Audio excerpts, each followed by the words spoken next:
राष्ट्र सह्याद्री, आवाज जनतेचा, प्रयत्न जनहिताचा।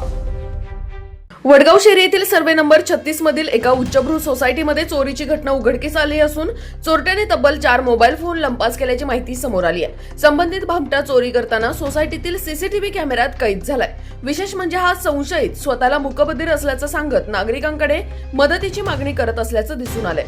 तसेच तो मोबाईलवर एक स्कॅनर किंवा QR कोड दाखवून आर्थिक मदतीची विनंती करत असल्याची माहिती मिळाली आहे। या घटनेमुळे परिसरात खळबळ उडाली असून नागरिकांनी अशा अनोळखी व्यक्तींना घरात किंवा सोसायटी परिसरात प्रवेश देताना सावधगिरी बाळगावी असे आवाहन करण्यात येत आहे।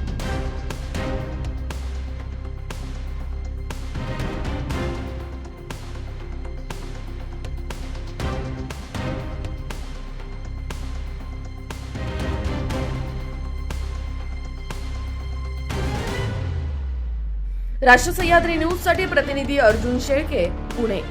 राष्ट्र सह्याद्री, आवाज जनतेचा, प्रयत्न जनहिताचा।